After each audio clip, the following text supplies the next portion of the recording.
Morning, everybody. Morning. And happy 2026, our first meeting of the new year. Let's see if we can make this the best year ever. That's always our goal.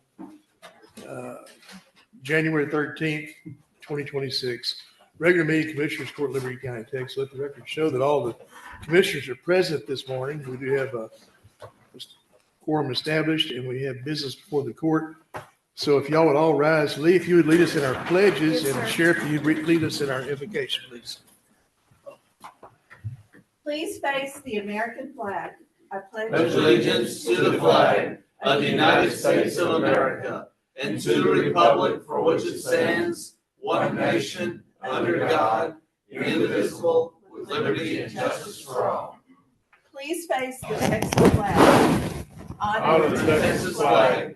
I pledge allegiance to thee, Texas, one state, under God, one indivisible. Praise Him, please. Dear Heavenly Father, Lord, I want to thank you for this day. Thank you for the opportunity we have to come together this morning, Lord, and discuss the workings here in Liberty County, Lord. I ask you to bless the judge and commissioners as they go through this agenda today, Lord, to give them the wisdom to do things that are good, to do the things that you would have them do, Lord. And we give you the glory and honor for all the things that we accomplish that are good. Lord, I would thank you for all the employees of Liberty County, the elected officials, Lord. And Lord, as we go through this election cycle, Lord, I would just pray, Lord, that the people keep it nice and go, and we elect people because of their qualifications, Lord. And thank you for the opportunity. Thank you for those that signed up to run, Lord, and just be with them, Lord. Be with those that are sick. I ask that you, since you're the great physician, that you watch over them, comfort them, don't let them suffer, Lord. And thank you for the abilities you give the doctors and the nurses and the facilities that they have to go to rehab, Lord. Lord, be with us. Please forgive us when we fall short. And Lord, help us encourage and love one another. In your Son, Jesus' name we pray. Amen. Amen. Thank you, Sheriff.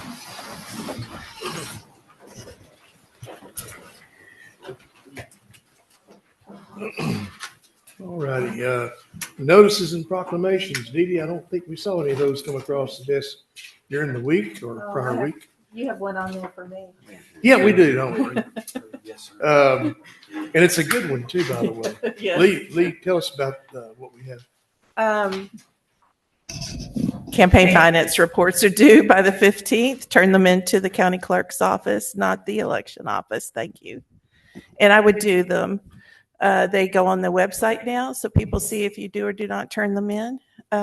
These will be the ones that cover from, if you're an elected official, it would be from July 1st through December 31st. If you're a new person running for office, it would be from the date of your treasurer's report to the December 31st, expenditures and donations, etc. If you have any questions, call the office, but they have to be in by Thursday, 5 o'clock Thursday. Thank you. All righty. And you're not going to call us and remind us again, are you? Okay. Public comment. It's the next item. I don't believe we have anybody that signed up for public comment today. Going once, going twice. Gone. Okay. Move on down to declare conflicts of interest. Does anyone have anything to declare? 15. Number 15. Okay. On the regular agenda for Commissioner Whitmire. Okay, let's move on down to the consent agenda. I'm sure y'all have all had the opportunity to look this over. One item on there on monthly reports, item number 4, Constable Precinct 2 report. That's going to be the forfeiture and asset report and not the racial profile report.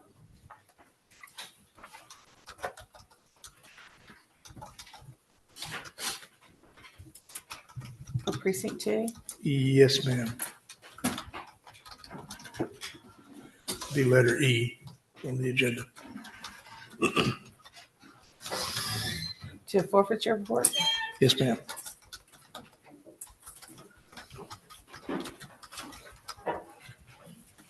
Okay. Any questions? I don't have any questions, but Precinct 4 had a number of budget amendments. We moved the I found the funds from the county auditor from the proceeds from that auction. And we're moving that into our maintenance budget for repairs. You'll see a little bit later on what we're doing is we have a quote there and just moving some other from road and bridge materials to the same maintenance fund to try to pay for some expenditures we're having with a piece of equipment that we have. So just wanted to let everybody know that's what's precipitating those. Are you going to Budget turn it in transfer. later? Is it on here? Are you going to turn it in later? There It's on there. Okay. It's it. Okay. Guess we'll entertain a motion in a second. Make a motion to accept consent agenda With the one along with amendment. the add-ons, yes. Motion from Bruce, second from David. Any further discussion? Hearing none, call for vote. All in favor say aye. Aye. Likewise, nays. That motion carries. Thank you, gentlemen. Moving on to the regular agenda. First item is up. Well, Sheriff, it's your time to shine. So if you would please, sir, it's a information item only, and I'll be asking for a motion to accept. But in the meantime, Sheriff, tell us how we're doing. All right, Judge, we're doing good. The fire restoration there in the West End Hall has been completed except for the exception of the 2 doors and window. Those have been ordered. The HVAC training has been completed and there's a duct a heater duct that was damaged. It'll be replaced today. The camera system is scheduled to be worked on starting January the 19th. They'll start installing all the cameras that we have. The expanded metal has been completed in dorms 1, 2, and 3. They're working on 4 right now to get that done. We received the door locks yesterday, and the 3rd week of January, they'll be here to install all the cylinders throughout the EFGH halls. The intercoms, they're going to be here the same time to install the intercoms on those halls. Still waiting on the parts for the fire hoses, the adapters. They can't seem to find them, but they're still looking for alternatives. So we'll get that done. You know, we had an inspection on the 30th of December. We had an inspection came in, and it was the inspector was very pleased with what he saw, the progress that we're making. Yeah, they called me and had the same words to say. It was, y'all are holding up to your promise. And that, I'm glad to hear that. For once, it wasn't the opposite. And, well, it's nice to know that they're pleased on something. Yes, sir. Yes, sir. Good job, Frazier. Sheriff. Thank y'all. What percentage would you say you're complete with these repairs? Just Now, this is just the West End. okay. Okay, so the West End, and Chief, you correct me if I'm wrong, but if they get the cameras installed, we'll be able, and the expanded metals installed here on the West End, we should be able to start receiving inmates in those deals in 1st of February. Correct. I'll take the cameras up. And then And then they're going to start on the East End. All these things here, they're starting on the East Hall, and I don't have an end date yet on that. Okay. All right, what say the court? make a motion, we accept the report from the county Good. sheriff. Second. Motion from Gerald, second from Greg. Accept the report from the sheriff. Any further discussion?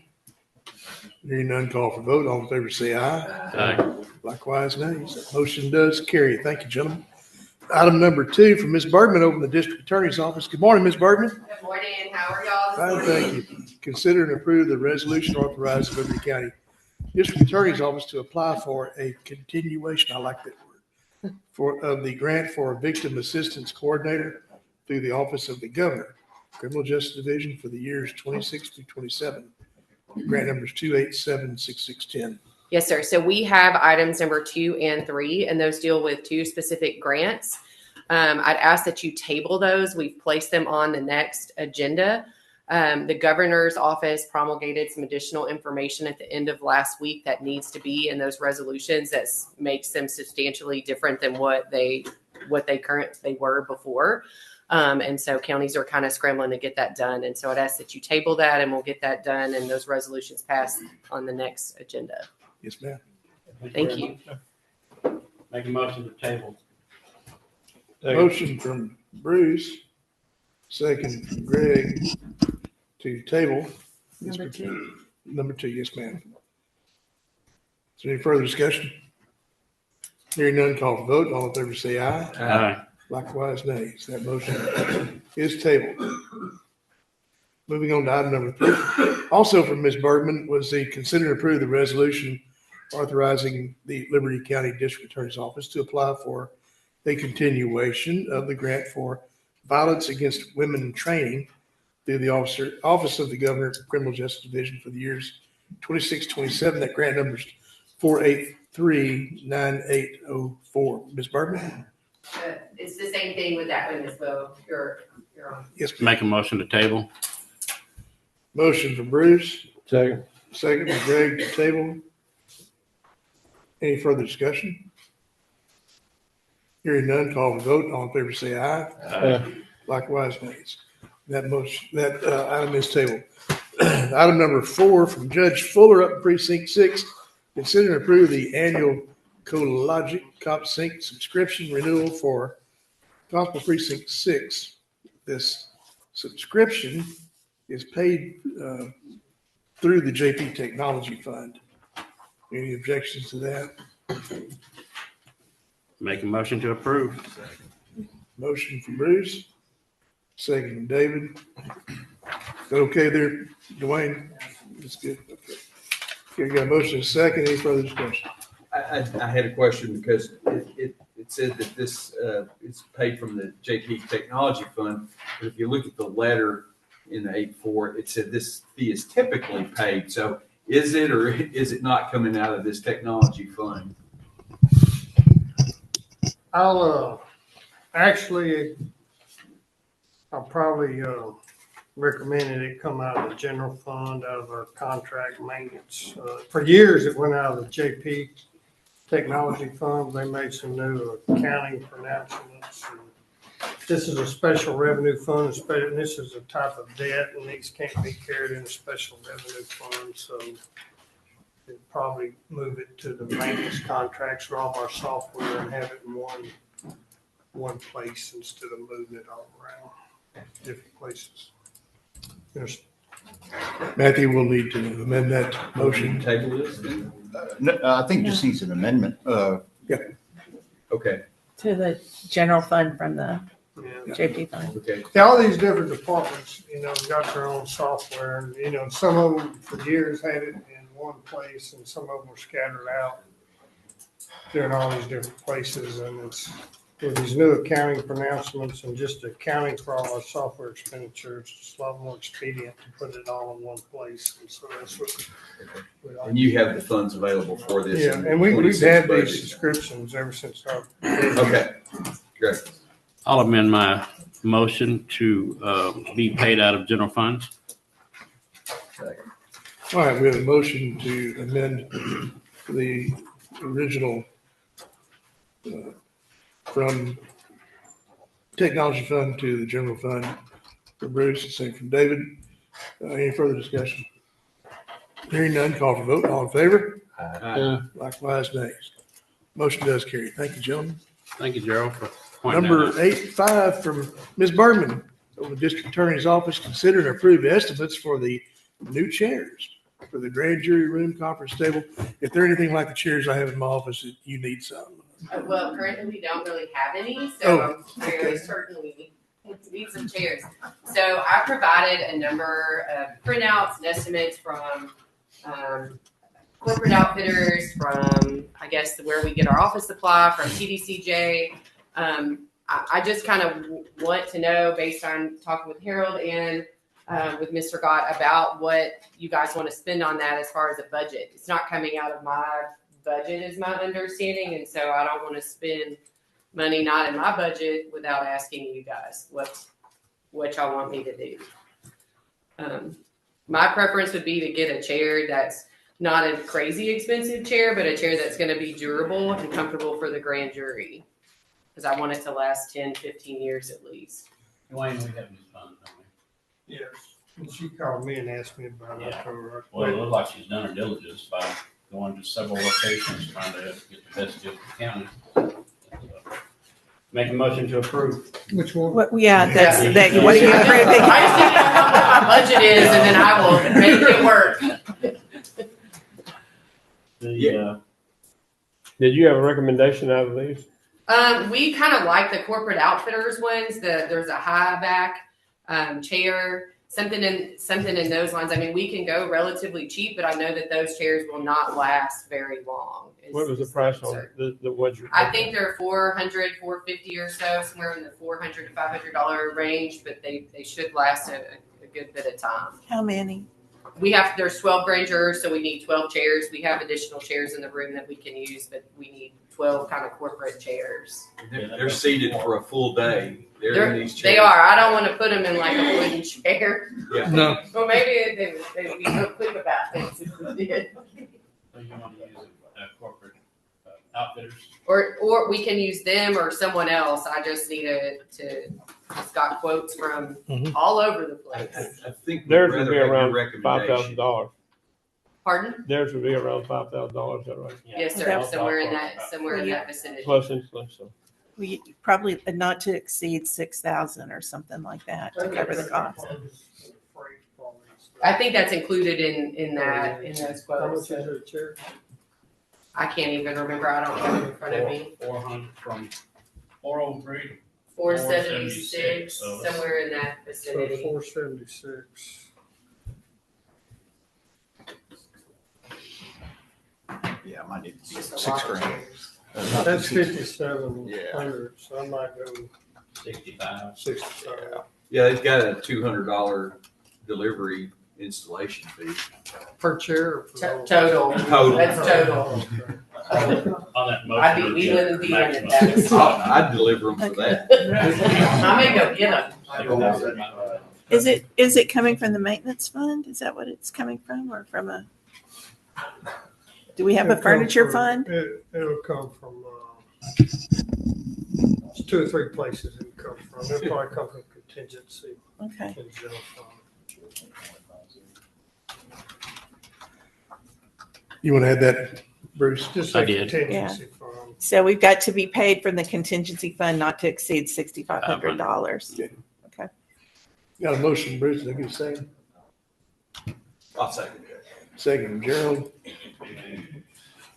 Any further discussion? Hearing none, call for vote. All in favor? Yeah. Likewise, nays. Thank you, Thank gentlemen. Thank you. Item number 8.6 from Commissioner Caloric. Consider to approve the interlocal agreement between Liberty County and Dayton ISD. Provide mutual service to Liberty County and Dayton ISD at a reduced expense by avoiding duplication of equipment, manpower, and other resources. Standard interlocal agreement, correct, Jerry? Right, just a continuation of the agreements that we have throughout the county and the one particularly with Dayton ISD. Move that we approve. Motion from Greg, second from David to approve. Any further discussion? Hearing none, call for vote. All in favor? Likewise, nays. That motion carries. Item number 8.7 from Commissioner Caloric, consider and approve request for repairs on the Precinct 4 oil truck, asset number 1131 and 2367, in the amount of $26,826. That's a budgetary quote by RB Everett. So normally you wouldn't see Yeah. a maintenance item come through the court. I haven't seen hardly any, but this exceeded the $20,000 threshold for a repair. And so our understanding was it had to go before the court. RB Everett sent a technician out. They met with our operators. We went through the entire machine. We did some demonstrations to try to find so that we could get a fairly solid quote. You wouldn't think that something as simple as an oil truck would have 3 different components. So you have to get subcontractors, with the truck and the carriage, and then you have the oil tank and system, and then there's some hydraulics that are systems that are separated. So it wasn't quite as simple as a one-stop shopping. So we had to get some budgetary quotes to do that. We believe there's a little bit of contingency in there, and we're hoping to hold that cost under this amount. We can't get a PO until it goes through the court, and then we can bring the truck to RB Everett. But they have looked at it to come up with this. This wasn't me and a couple of the other guys doing the budgeting. Make a motion to approve. Second. Motion from David, second from Greg to approve. Any further discussion? No, this is the one that I said that I moved the auction item funding, and I had to move a little bit more because it's a fairly significant repair that we typically don't see. But hopefully we'll be back in the road business come spring. All right. Call for a vote. All in favor say aye. Aye. Likewise, nays. Motion carries. Thank you, gentlemen. Item number 8.8 from Commissioner Karbowski, consider and approve the interlocal agreement between Liberty County and City of Devers for all of the above reasons that we always quote into these. Just a continuation, correct, Bruce? Yeah, typical, just once a year. Motion from David has been made. Second. Second from Greg. Any further discussion? Hearing none, call for vote. All in favor? Likewise, nays. And that motion does carry. Thank you, gentlemen. Number 8.9 from Sheriff, consider and approve Liberty County Jail's request to adjust the police department billing rate of $86 per day due to increasing expenses associated with inmate care. Sheriff? Judge, currently we're charging $59 a day, and based on the salary, the food, and the expenses that we have, we need to raise the price to cover the cost of the $86. It's been at that number for quite a while, if I'm not Yes. mistaken. Yes. Yeah, we get charged that much or more when we have the Correct. Correct. All right. What say the court? Make a motion to approve. Second. Motion from David, second from Greg to approve. Any further discussion? Just have we warned our local police departments? Yes, sir. Of Yes, sir. this pending increase? Yes, And sir. is this $86, is that kind of representative of what we're having to pay to outsource our No, inmates sir. now? No, sir. There's a shortage of jail spaces in Texas. Right. They can charge about what they want to get. I mean, they Okay. can collect they're going to make a profit. Because this will be, just so that everyone knows, this is going to be on the low end of what we're having to pay. we pay Correct. over $100. Yes. So I just want folks to know, we're not trying to gouge the local Oh, police no, sir. department. This is cheaper than the places we're paying. Okay, thank you, Sheriff. Yes. All right, we have a motion and a second. Call for vote. All in favor say aye. Aye. Likewise, nays. Motion carries. Thank you, gentlemen. Item number 8.10 from Ms. Holliday. Well, then you might as well come on up and visit with us a while. I believe we have a number of these on here today. Welcome to 2026. Okay, how about that? Yeah. Okay, item number 8.10 is consider and approve a draw request number 12, Liberty County General Land Office Grant 24065-014 E171. That's submit mod. All backup for the requests attached in the packet for review. Melinda? That's pretty much self-explanatory. I think LJ's done a really good job with this. They're keeping us apprised of all of their, we have a monthly meeting as well on Teams. Mhm. I will have another item for the next agenda pertaining to this. Okay. But, everything's good. What say the court? I'll make a motion to approve. Second. Motion from Gerald, second from Bruce to approve. Any further discussion? Hearing none, call for vote. All in favor? Likewise, nays. Motion carries. Thank you, gentlemen. 8.11 from Ms. Soliday, consider and approve LJA Engineering invoice number 202-551-033 dated 11/18/25 in the amount of $410,752.25 for the GLO CDBG MITMOD number 24065-0014 E171. That's a Liberty County wide drainage study and master plan study, and also be mentioned that this is paid for by a grant. So we do the draw request first and then we submit the invoices. Yes, ma'am. What say the court? Make a motion to approve. Motion from Bruce, Second from David. Any further discussion? Hearing none, call for vote. All in favor? Likewise, nays. Motion carries. Thank you, gentlemen. Number 812 from Ms. Soliday, consider and approve LJA Engineering invoice number 202556543 dated 12/16/25 in the amount of $306,480 for the GLO CDBG Mitmod number 24065-014E171. That's also the Liberty County wide drainage study and master plan. Again, this is paid for through a grant. Make a motion to approve. Motion from David, Second. second from Bruce. Further discussion. How much more do we have?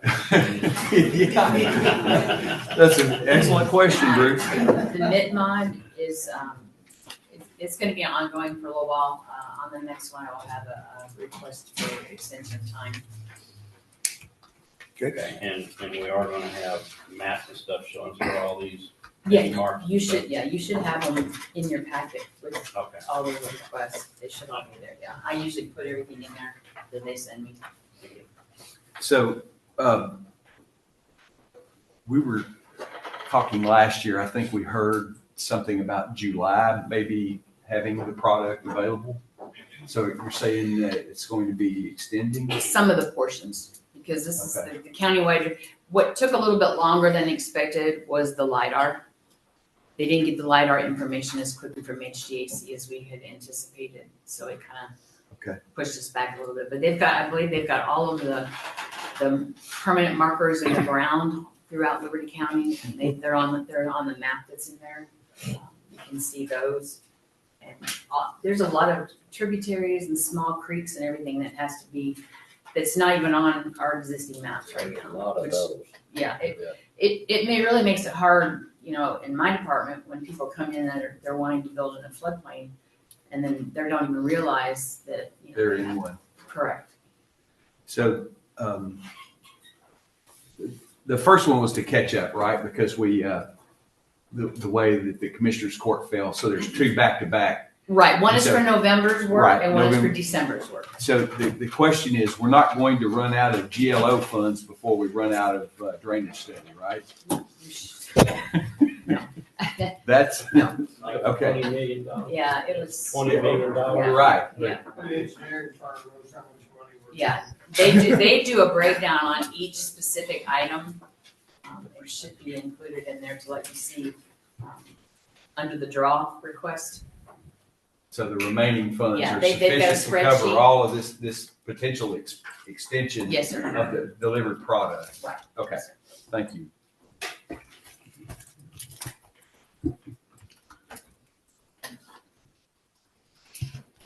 All right, we have a motion and a second.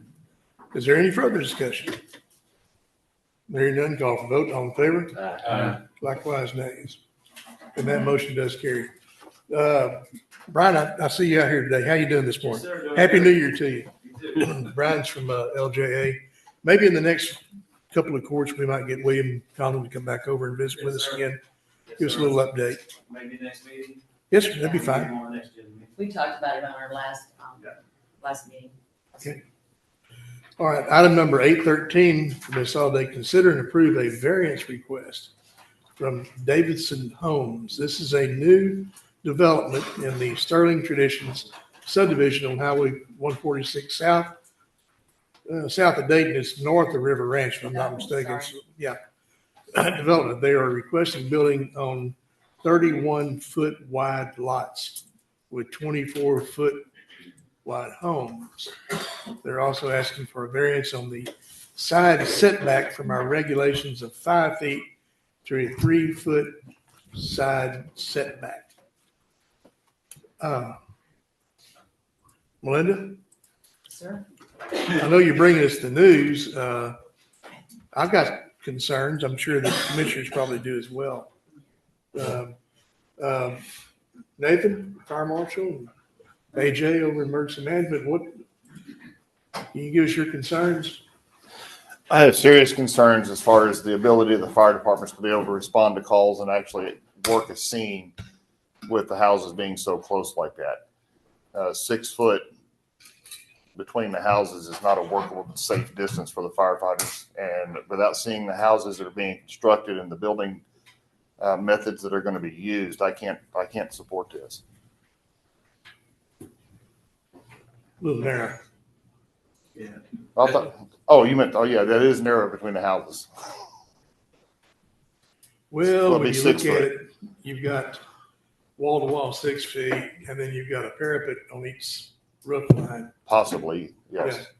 Yeah. So it's probably gonna be 18 inches on each one, so now you're down to 3 feet. You got a 3 foot gap between the soffits, which you could walk house to house, but you can't get a ladder up in there to do any kind of roof activities, roof operations, rescues, or firefighting. Okay. The folks from Davidson. Yeah, y'all would like to come up and address the court, and Thank you, Judge and Commissioners. Yeah, Will Benson with Sterling Traditions. Part of our, back in November 24, part of our development agreement, we had a portion for patio homes. It's about 140 homes or less, about maybe 10% of the whole project. So Davidson Homes actually approached us with this side yard setback. The county standard is 5 feet. That's pretty standard among most jurisdictions, counties, cities as well. There are some cities that do have approved variances for a smaller amount, and so the builder had approached us and said, would we be interested in petitioning the county? So we first visited with the fire marshal. Fire marshal was sort of like, well, our jurisdiction is 5 feet. He explained that he worked in some jurisdictions where it was a little bit less. But this is really a commissioner court issue. And so we felt like it would be good to bring it up before you guys for discussion, talk a little bit about other jurisdictions that have that, some of the things. It's okay for us to talk and hear your feedback, and maybe that feedback is not positive, and that's okay. We understand that. But at least we'd like to present it to you and see what your thoughts are. how about enlightening us on what other developments have this particular amendment? Great question, Judge. So we've worked in jurisdictions like the city of Tomball. The city of Tomball allows us within their city, the city of Houston, obviously, in their downtown and their urban corridors and things like that. Part of the intent on this one is to kind of create a streetscape. There are issues like the fire marshal presented that are definitely components of this, and jurisdictions that do approve that look at some of those things pretty seriously, like fire materials, limited numbers of windows, or certain fire rated windows, soffits that don't overhang into those right of ways, and so those things. It's pretty detailed. It's something that we would sit down with fire marshal and come up with something to present to the court, but. If the court's open to that, so if it's something that the court's not open to it, let us know that too. We won't waste staff time and that sort of thing. I think that's really what the nature of this. And so the builder actually is here today. This is Davidson Home. This is actually my daughter too. So Okay. So Davidson Homes is our builder for that, as well as in 2 other sections. They're building right now in Dayton. So they're already in Liberty County. So Jordan, if you want. So we've done this in the city of San Antonio so far. We're moving into Houston with this kind of product. It's been really well received by buyers. So we think that it's able to target that affordable buyer so that they can afford something that's still nice and looks good. And like you said, we're willing to work with whatever your feedback is and what would be within my standards for side yard setbacks. I think in your material you submitted, you said it's the symmetry that you're looking for with this setback. But on these 31-foot wide lots, all I can envision is a street full of cars that the firefighters are going to have to manipulate through, and then deal with these really small setbacks off the property lines. Yeah, this is in the package. Great question. So yes, so some jurisdictions, the city of Kima is another one, Judge, that has approved this. So the city of Kima approved a really short front setback, which is problematic exactly to your point, Commissioner Clark. It didn't create the parking. We, however, did very deep lots. So you have a 2-car garage with 2 cars in it, 2 cars on the driveway out in front.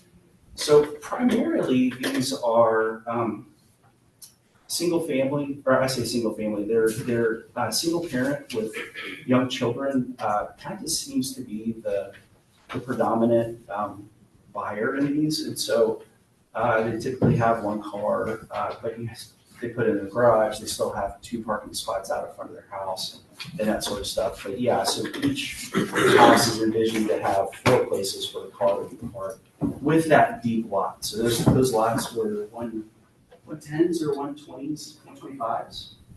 They're pretty deep for a townhome, very, very deep by a townhome standard. Yeah, so that is something that we took definitely into consideration. Do we have access? Yeah, it's a public street. Yes, sir. Same public street design and criteria that we have throughout the rest of the city. And you all have an approved master plan right now? Correct, through our development agreement with the county. Yes, sir. This is a variance to the building piece, and that's where, when the builder approached us and said, hey, the county standard is this, would it be appropriate to talk to them about variance on this? And that's where we kind of brought this up. And it Really, the difference is the width in the front door. which is another, this is a good point that you brought up. So it allows for the front door to face the street. Some townhomes, the front door, you enter through the side, you don't see the door. We felt like it's pretty overlooked. It's a value component for sure. But it also locks us into a narrower lot, right? The narrower side setbacks. Well, it does enhance population density as well, so, yeah, let's look at the big picture here. Yeah. Yeah, my only concern is safety. I mean, it'd be really nice to just open your window and holler at your neighbor 3 feet away and say, you got a cup of coffee? Yeah, it's kind of. That's a very fair, that is a very fair statement, yes, sir, Judge. And that's where the jurisdictions kind of go with those fire retardant materials and some other requirements. It's not just, oh, okay, well, yeah, now just build your regular house. There are components that are deeply included. It's a list of things. Well, we got some good discussion going on. How does the court feel about this? Well, we would be setting precedents on the 31-foot lots. It's going to present a problem. Most that I've heard, these organizations that have been taking these are cities, which we are not the city, we're the county. I'm just not for shrinking our lots to 31 foot. Andy, fire protection wise, is this going to require like a ladder truck? I don't know if are they 1-story, 2-story? It very well could, yes, sir. But the problem is going to be, we don't have a ladder truck in that area necessarily. But just even putting a ground ladder up would be next to impossible to get done to be able to work off of it safely. So again, it's out in the county. Only thing you can get through on your property is a wheelbarrow. Yeah. And that's if you don't have, and that's only if you don't have an AC unit on one side. I don't know where that. Or a fence, a fencer, split it half. Exactly. In most, Were the 31-foot lots approved in the master plan? No. It's my understanding they are from the 31. in our development agreement. That's a component in the land plan.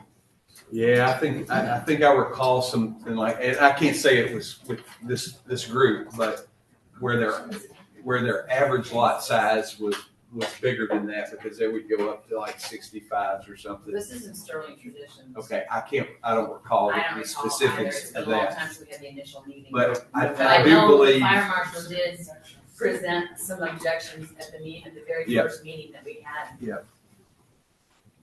And he stated them to him and had it all in writing. When houses are that close, I believe you need fire suppression in each home. Well, They're that close. State fire code does call for all 1 and 2 family dwellings to have a fire sprinkler.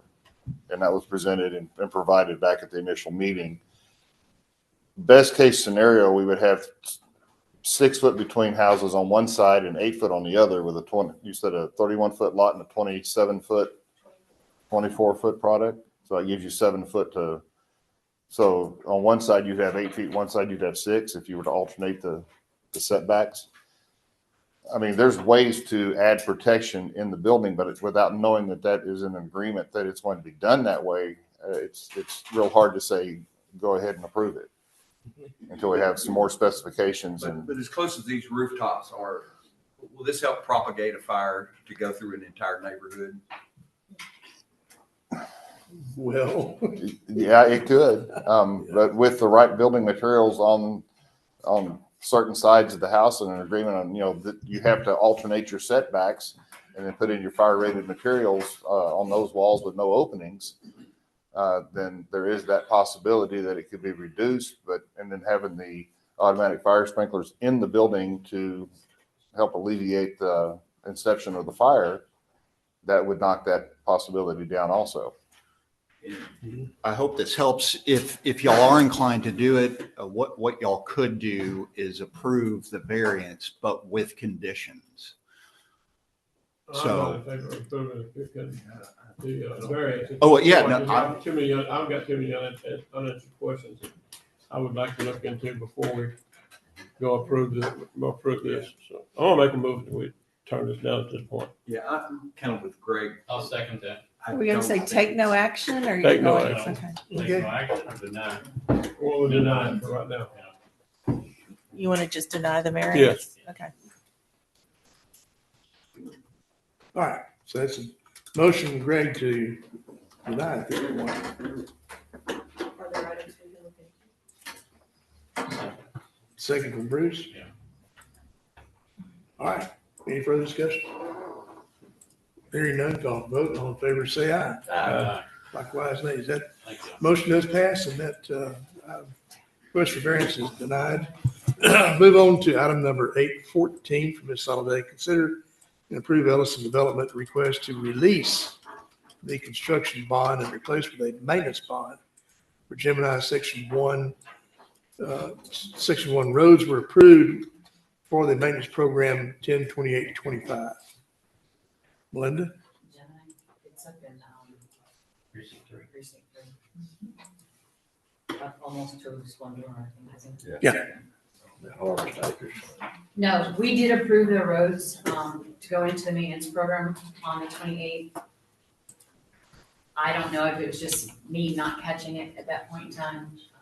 Actually, I think I was off from my surgery. Yeah. So, and Jesse wasn't aware they can do that, so I'm catching up now. Okay. So it's already been approved to go into maintenance? Yes, Program? the roads were For the approved two- on 10/28. For the 2 year. Yes. Yeah, and if I recall, there What they was wanted to do. excellent reports on the condition that the curved and guttered streets. Brian, is that what you said? No, this is Gemini, the bond release. Yes. Basically, once their roads are approved, they can ask to have their construction bond replaced with maintenance bond. So this should have just been included with that Yes, sir. previous motion. Yes, sir. Okay, I'll make the motion that we approve. Second. Motion from Gerald, second from Bruce to approve. Any further discussion? David, you okay with this? Yeah, I'm good with it. Okay. All right. Hearing none, call for vote. All in favor, say aye. Aye. Likewise, nays. Motion carries. Thank you, gentlemen. Number 815 from Ms. Holiday, consider and approve acceptance of Santa Fe Village Section 1 roads into the 2-year maintenance and replacing surety bond with a 2-year maintenance bond. Attached to the packet for review is a letter, a recommendation from LJA Engineering. Pretty self-explanatory. Yes, sir. So this one's done like it's supposed to. The road got approved, Yeah. right? Once You you approve include it, and then they'll switch it to a maintenance bond. Okay, so Brian, your letter said noted no exceptions. So would you describe these? Please come up. Yeah. So, Liberty County's growing, and with the growth, we're building a lot more roads. And these roads are being brought into the maintenance program. It's challenging building roads in Liberty County and East Texas based on the soil conditions. We have Class D soils and get prone the roads to cracking, either it's concrete or asphalt. So what we're requiring is more testing, and what this contractor did was excellent. They came through and provided every piece of testing that we required, including cylinder brakes, geotechnical base testing, information on the concrete plant. They hit every check mark that we needed to approve this road. And what we would like to see going forward is all contractors, use this kind of as an example of what we need to approve these roads to ensure you don't have cracking. So they did an excellent job on that. I'd like to make the motion to approve. All right. Got a motion from Gerald, second from Bruce to approve. Any further discussion?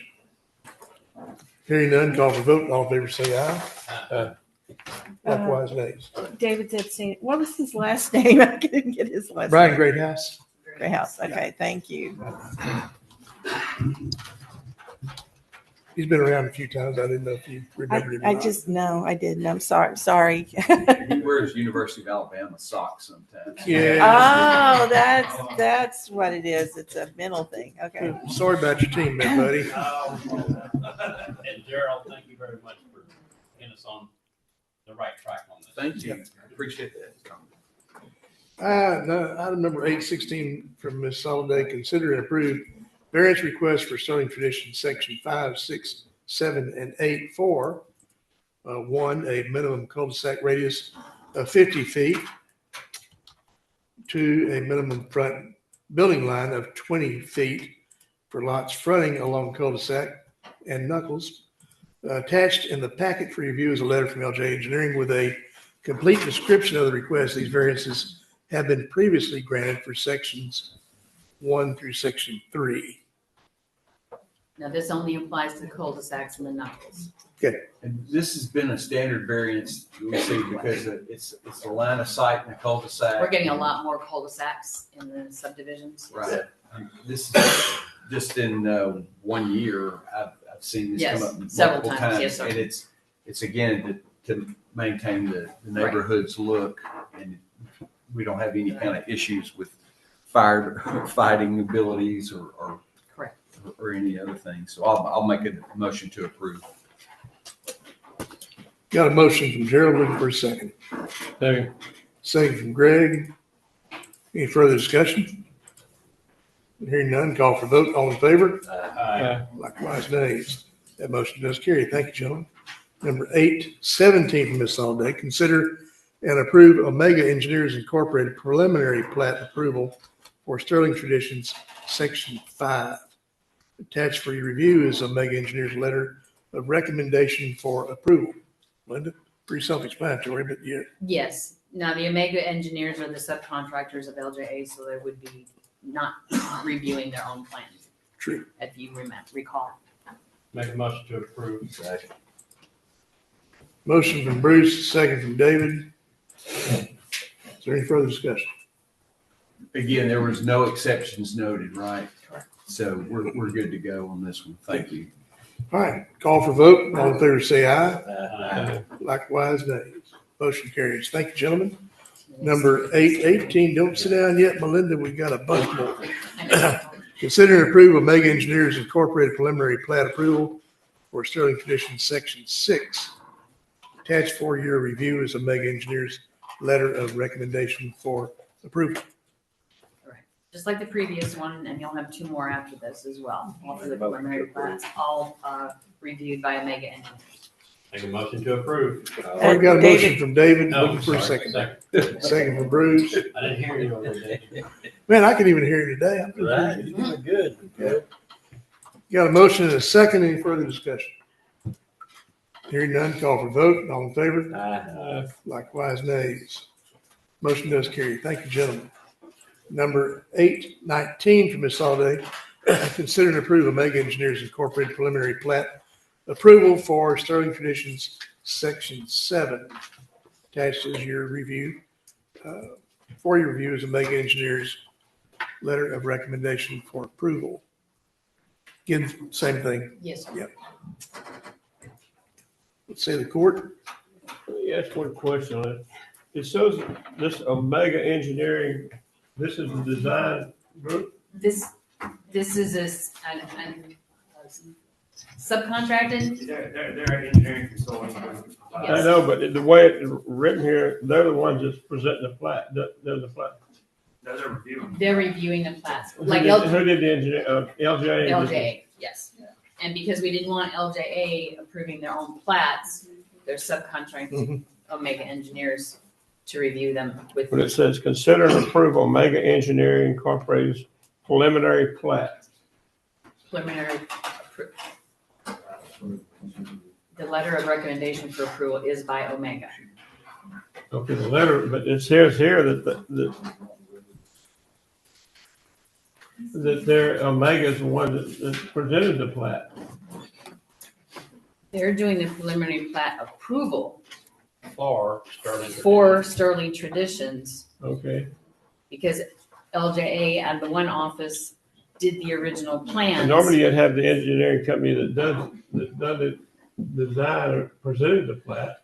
Okay. You got, the way you worded in the deal, it looks to me like Omega is approving their own plat.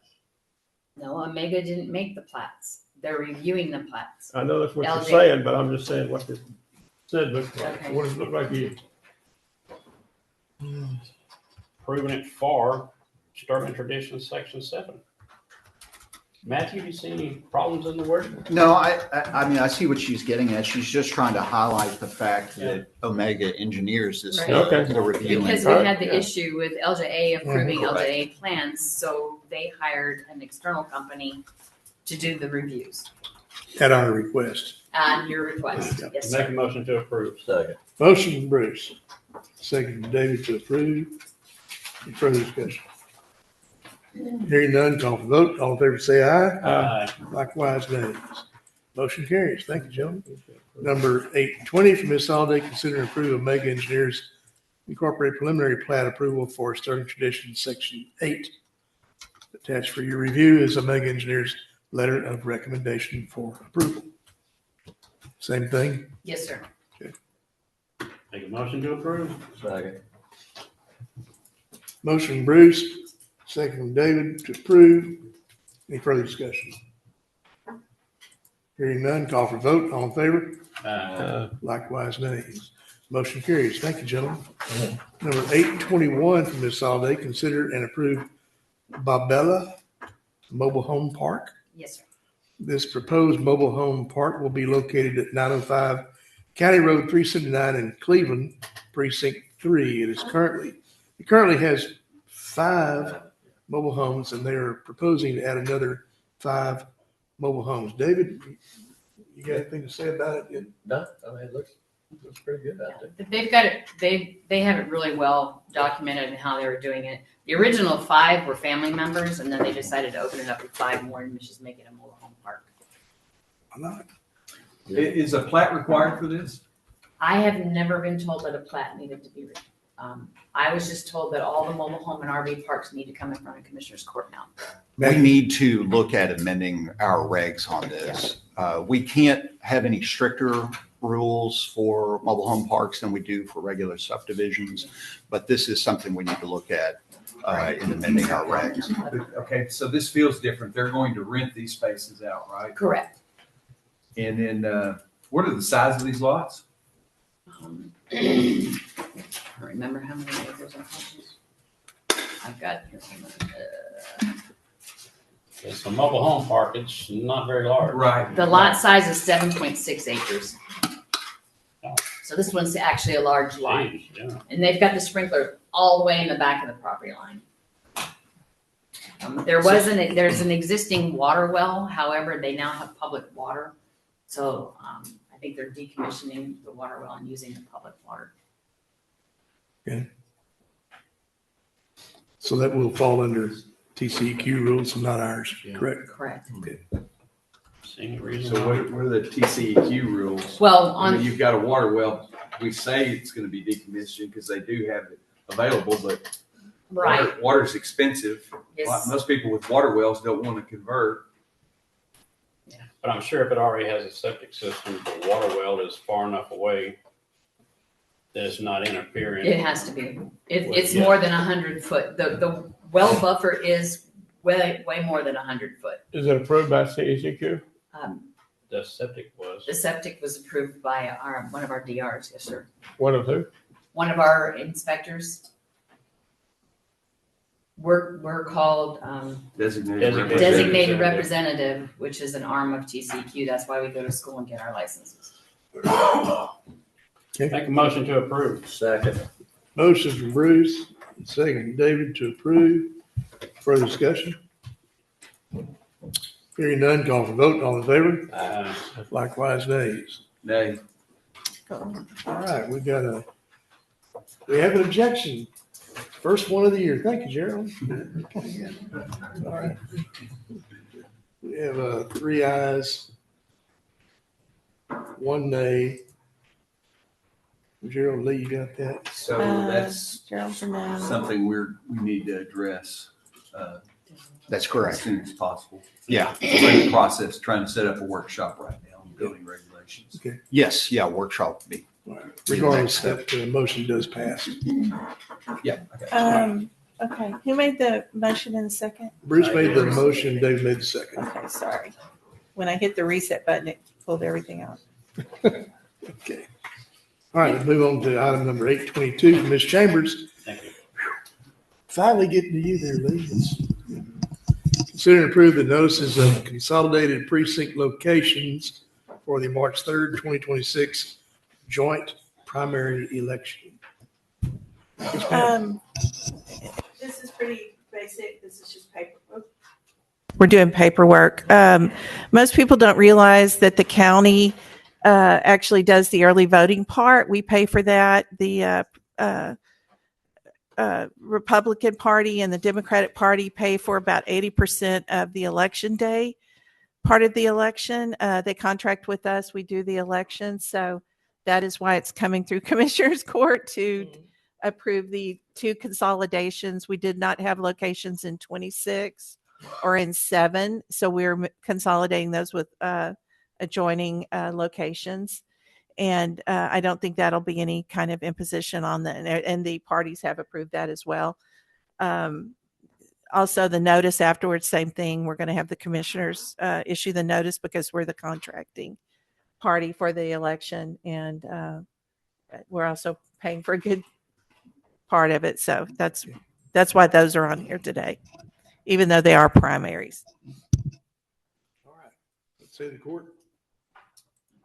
Motion to approve. Motion from Gerald, looking for a second. Second. Second from Bruce. Any further discussion? Hearing none, call for vote. All in favor, say aye. Aye. Likewise, nays. The motion does carry. Lee, can I impose on you just a moment? Can you name the early voting locations and the date, the first day of their early voting? Yes, sir. The early voting starts on the 17th. That Monday is a holiday, President's Day, so it starts on the Tuesday. It will run through the weekend all the way to the next Friday, which is February 27th. So the 17th to the 27th. The first week, the 17th through 17, 18, 19, 20th is from 9 to 6. Saturday is 7 to 7. Sunday is from 1 to 7. And then the last week of early voting will be from 7 to 7. The actual election day is March 3rd. That's a Tuesday, and voting will be 7 to 7 in all locations. It is countywide, so you can vote in any location you choose. And those early voting locations are again? Oh, sorry. They're the usual, our usual 5, Hardin City Hall, Cleveland Civic Center, Santa Fe Administration Building, Dayton Community Center, and Jack Hartel Building right over here. And you can go to any one you choose. So nobody has an excuse not to vote. When's the last day to sign up to vote as far as voting registration? Last day of registration, I'm not sure. 30 days before the election. Correct? Right. So it'll be coming up pretty soon in 1st of February. Yep. We did make one change on this election. We're going to do limited voting at the election office instead of at Jack Hartel. It's a training issue. But other than that, it's a standard election with standard, locations. We do have a new location in Romare. It's at a Baptist church instead of the fire department. I think the rest of them are all locations that we've used in the past. Thank you. All right, let's move on to item number 823 from Ms. Chambers. Consider and approve the notice of the joint primary elections to be held on March 3rd, 2026. Lee? Same thing. It's a notice that we can post in the newspaper and letting people know that we're conducting an election. Got to follow the law. Yes, and it has all the locations and the dates and everything in there as well. Make a motion to approve. Got a motion from David, second from Gerald to approve. Any further discussion? And I just need your signature when we're done. so. Yes, ma'am. Call for a vote. All in favor, say aye. Aye. Likewise, nays. Motion does carry. Thank you, gentlemen. Number 824 from Ms. Chambers, discuss and authorize the county attorney's office to issue a demand letter and pursue legal redress against the law firm of Johnson Petrov LLP, named as a representative for Liberty County Municipal Utility District number 15 for the purposes of conducting an election for their failure to pay for the election services contracted with the county for the May 2nd, 2025 election in the amount of $6,860.57. Multiple requests for payment have been made by the county clerk. However, the firm is unresponsive and no payments have been made. Matthew, it's kind of in your field. What's your considerations and recommendations? This would be the first step I would take. We need to send them a demand letter, letting them understand that we are aware that they're behind in paying the bill, and we need to give them a period of time to respond to that. And then beyond that, the rest of my advice should be held in executive session. Sure. Where is this number 15 located at? Med 15, I don't remember. I think it's in and around the Dayton area. But Yes. It's been a while. I've done a few elections since then, so I do not remember. But I think number 15 is in and around the Dayton area. So we do not have a development agreement with this developer, do we? For the mud. No, the developer that where this mud's going to support. I can check. I don't know what the status is. Generally, the first step they take is create these MUDs. And this was an election to create the MUD. The initial temporary entity created a contract. I have copies of all this with this law firm to run this election, who consequently contracted with us. And they signed the contract, but they just haven't sent us a payment. And And one south of 99 and 6 and east of 686, FMA 686. I don't know off the top of my head. I'd have to go look. I'm certain I will know shortly, though. Well, this would be the first step, and really kind of what I look at on this is, they create the mud and they don't have to have a plat yet, but they could darn sure sell the property with enhanced value due to the mud being created. So that is like sell the whole piece. So the mud's been created. They've had the elections. We've incurred the debt for the election, and they just won't pay. That's it. Exactly. Okay. And honestly, we do these contracts all the time. And I've never had anyone not pay. This is the strangest thing I've ever had to deal with. I've had people go, "Oh gosh, yes, I forgot, Lee, I'll put that in the mail today." But these people, after multiple attempts to collect, have not responded and not paid. So I don't know what else to do except to turn it over to the county attorney. And the last email they got from me, and it went to the partners and everyone, if you don't, I'm going to turn it over. So this is the step we're taking to try to collect these funds. There are deadlines in the contract. And those they're way off. Yeah. Make a motion to authorize the county attorney to send out demand letters and whatever he needs to do to resolve this. Okay. I'll second that. Motion Whatever he needs to do. Bruce, second Gerald. Any further discussion? Hearing none, call for vote. All in favor? Aye. Likewise, nays. That motion does carry. Thank you, gentlemen. Can I say one thing real quick? The reason this is a big deal is because we have a little set of funds that we use to run an election. and we tap out of those funds to run the election. But the people we contract with, if they don't refund us, we don't have any money for the next election. Right. So it's like almost like a revolving thing. And when somebody comes up short, it makes it harder for us to put the things together we need to do the next election. So it will impact the May election that's coming up, et cetera, et cetera. It doesn't seem like a big deal, but it is, because that's how we fund and do our elections in this county. So. All right. Moving on to 825 from Commissioner Karbowski. Consider and approve the following costs associated with the K-9 training, that's narcotics handler, and equipment to be added, which is like a K-9 insert for the 2021 Tahoe for Precinct 2 Constable's Office. This includes one K-9, the training and lodging at a cost of $21,299.99.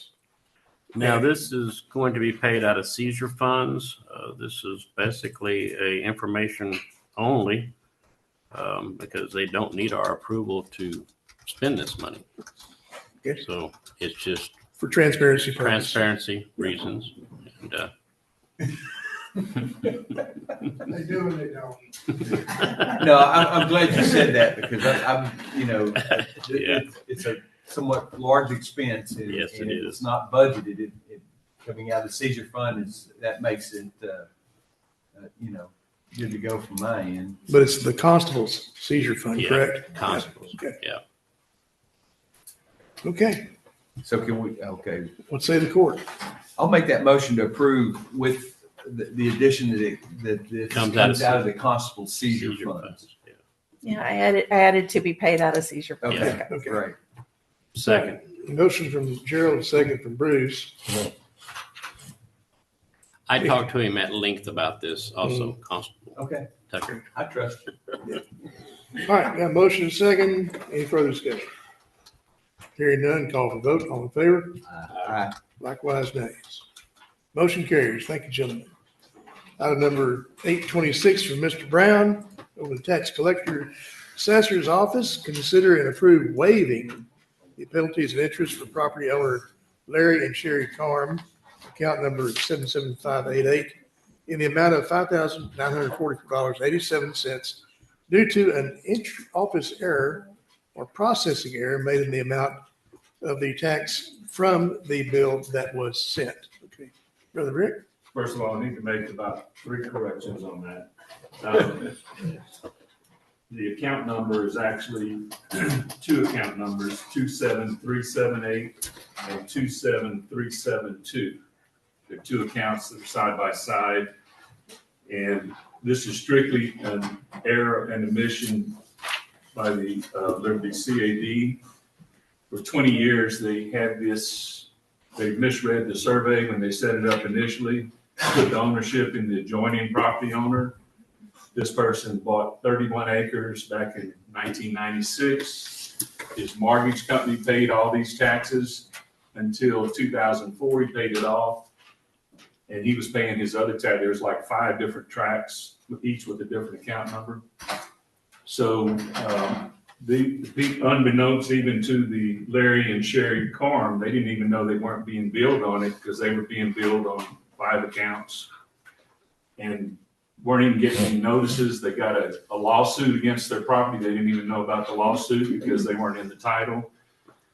Finally, in December, they went to CAD and they recognized that they had the wrong tracts.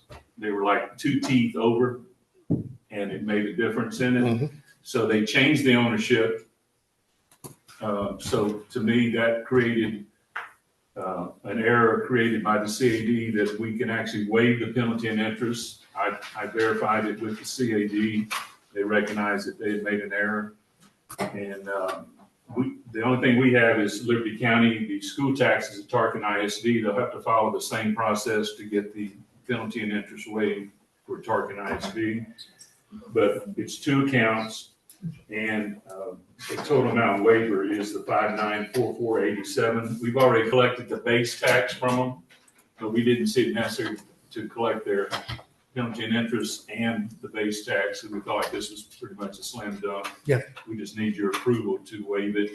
And I do recommend that we do waive that penalty and interest and the collection fee. And I've already spoken to Linebarger also about seeing if they can do away with the tax suit that was filed on behalf of Tarkin ISD back in 2019. Because again, it was, if it had been done correctly, these people paid their taxes, they do everything, they just weren't even notified to do that stuff. So we're kind of going back and correcting. It's on a 1 acre and a 1.9 acre tract.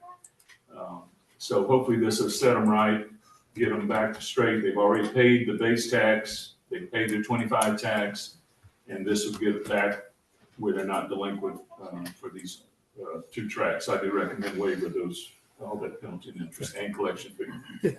Matthew, any problems? No problems. Linebarger, any problems? See y'all out there, dude. Thank you. Okay. What say the court? I'll make the motion to approve. Second. Motion from Gerald, second from Greg. Is there any further discussion? Hearing none, call for vote. All in favor? Aye. Likewise, nays. That motion carries. Thank you, gentlemen. Number 827 from Linebarger. Consider and approve resale tax bids requested by Mike Fielder as follows. J. Hernandez, property ID numbers 126810 for $26,000. Linebarger, you have anything you want to add to it? If you do, he's on up here. Oh, good evening. We'd like to see you for the first meeting of the year, yeah. I don't have much to add to that. Obviously, that's a bid from the other law firm. It's their clients, Dayton, are the ones that went forward on the suit. However, for the county, we intervened. So since the bid is lower than the value or the taxes owed, there has to be a vote, as you know, by all the entities involved in the case. And so it's the pleasure of the commissioners whether they want to accept this bid. You know, it's been struck off since it's May 2025, but it's a 39% recovery, so it's entirely up to you if you want to accept this. Okay. Any questions though for me about this process? What is our standard recovery rate? Well, there's no real standard. I mean, I'd always say if it's usually the longer it's been struck off, in other words, not collecting any taxes for, the more so you'd be a little forgiving if it's a little lower than 50% or something like that. But, you know, normally something like this is not too bad. 39%, it's not too bad. But again, there's no real standard. It's really up to you if you want to get it back on the roll and bring in tax money again. Okay. What's your recommendation? Well, let's see, 2025, 39% recovery. It's not too bad. I would recommend that we go forward with this. Make a motion to approve. Motion from Bruce. Any other questions? Thank you so much. Motion from Bruce, second from David. I would say that was easy. Further discussion. Hearing none, call for vote. All in favor? Aye. Likewise, nays. Motion carries. Thank you, gentlemen. Number 828 from Mr. C. Good morning, Mr. C. Consider and approve changing the evaluation criteria for step 1. It's RFQ number 2603, construction manager at risk for the new Liberty County Jail. First thing, we put step 1 on there, but it's actually step 1 and step 2. Okay.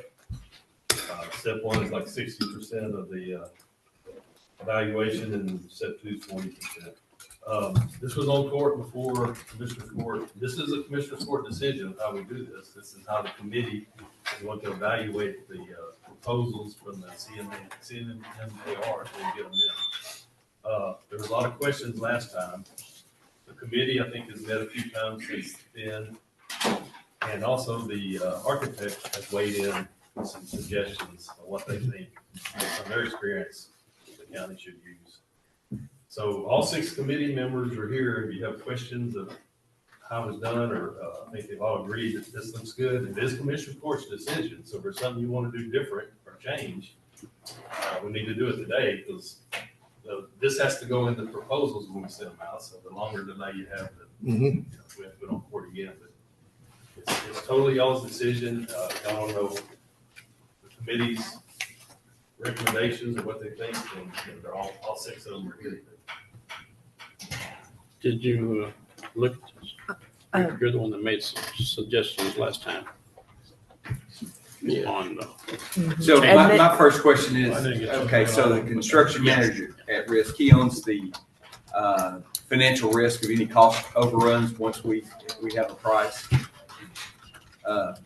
Yes, that's correct. He does it. And- And so then, you know, if he owns that risk, what keeps us from getting inferior designs or construction or materials if he owns that? If it And- runs into some things and if they start cutting corners, how do we manage that? Sure. Well, do you want to? No, please go. So our architect will be,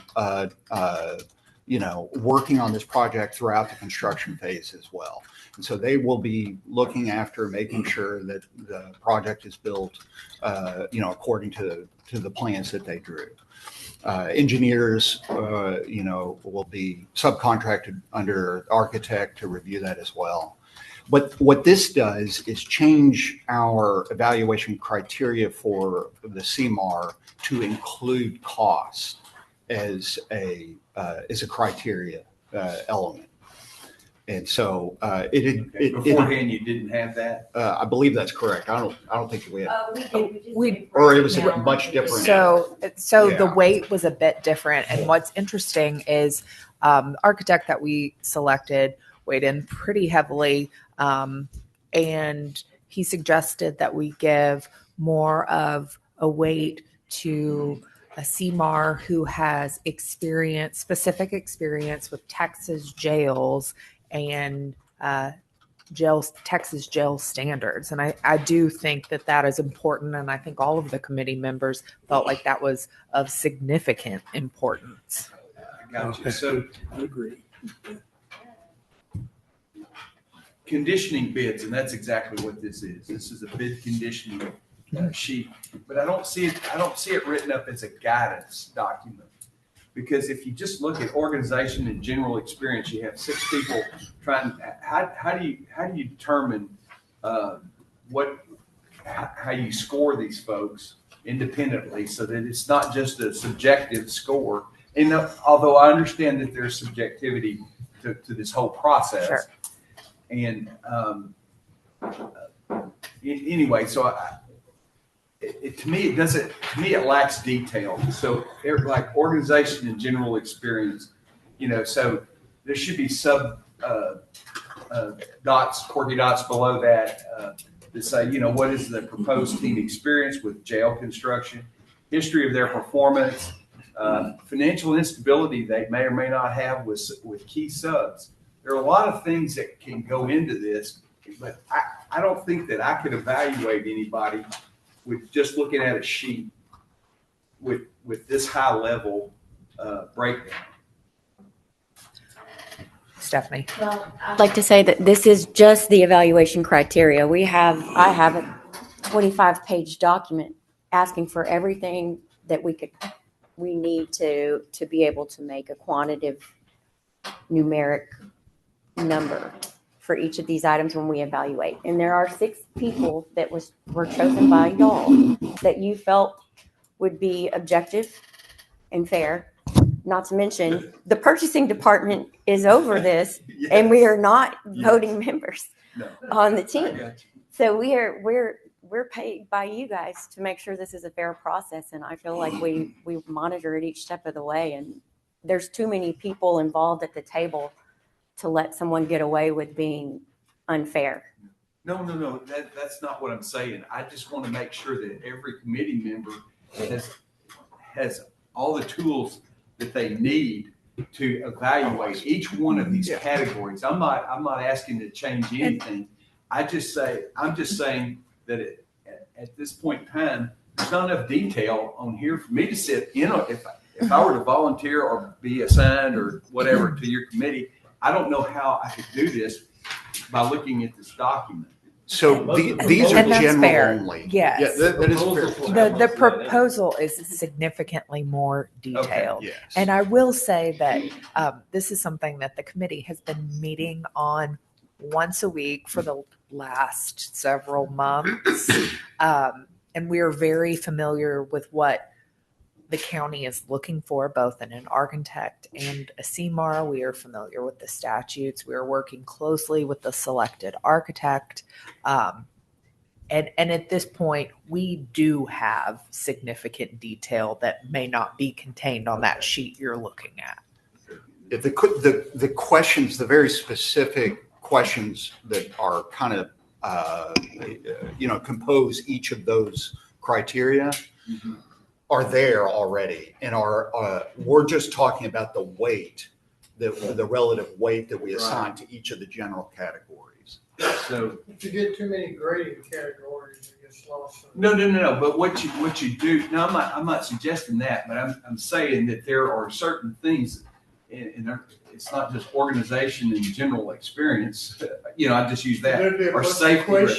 There's things that's right. And so how do they compare? Because you're trying to compare different companies, and do they catch 4 out of 5 of these more detailed areas that you talk about? We have Yes, on our evaluation form, Commissioner, once we get to that point, which is probably at least a couple months down the road, there's a whole evaluation page with ranking numbers that each evaluator will fill out. And there are questions specific that will be under each section that they will weight.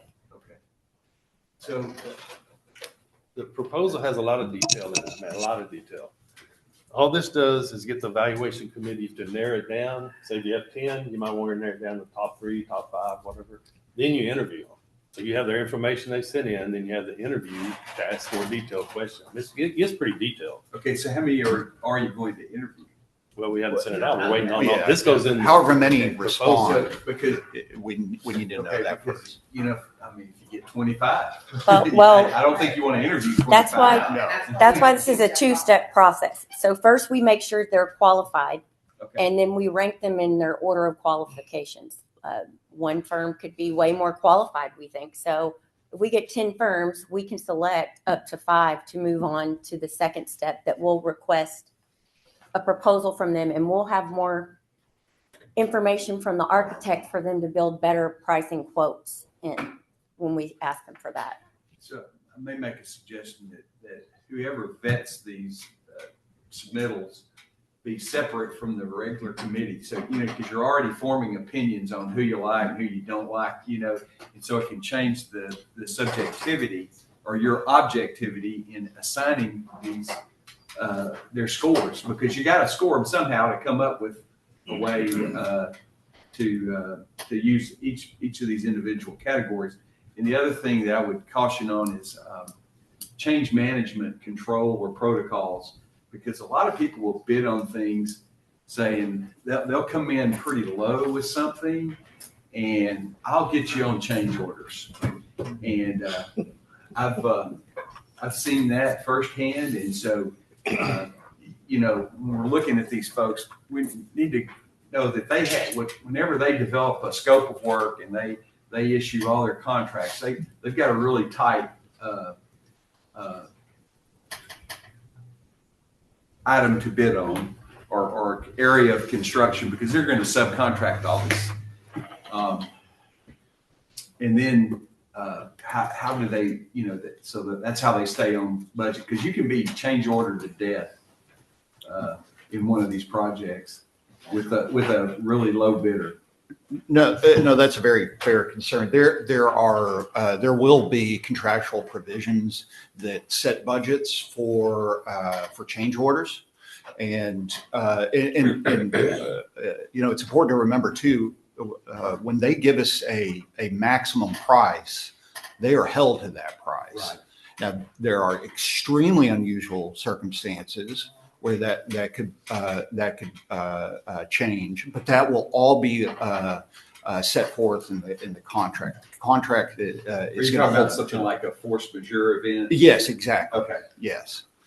Right. But you so know, absent, an act of God, they're held accountable. I've seen very few of those in contracts. Yeah. and by the way, that's one of the questions we ask. Yeah. I mean, we ask we ask them for the buildings they've done. If we look at it and it's over the budget that they tell us the project was and the project finished for over the budget, we ask them were there change orders and why. We also ask our references for those things. Did it come in under budget, over budget? What happened? So they're going to be ranked with that in mind also. Okay. Make a motion to approve the changes.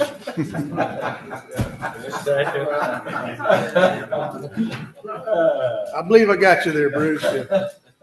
Motion by Bruce, second by David, to approve the changing of the evaluation criteria. Is there any further discussion? Hearing none, call for vote. All in favor say aye. Aye. Likewise, nays. That motion carries. Item number 29, I'm going to request we move into executive session based on the following criteria. 551.071, consultation with attorney, and 551.074, personnel matters. This is to consider approve a variance to Liberty County's current 12-week policy providing for automatic termination of an employee whose combination of any type of leave with and or without pay may exceed 12 weeks for Road and Bridge Precinct 3 employee. Is that yours? Yes.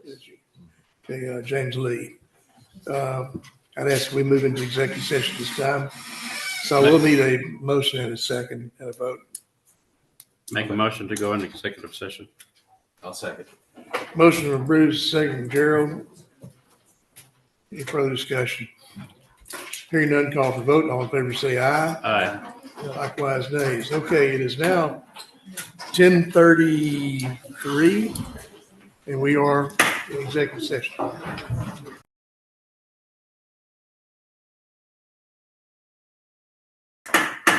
Okay, we're out of the executive session. It's now 11:19. Okay.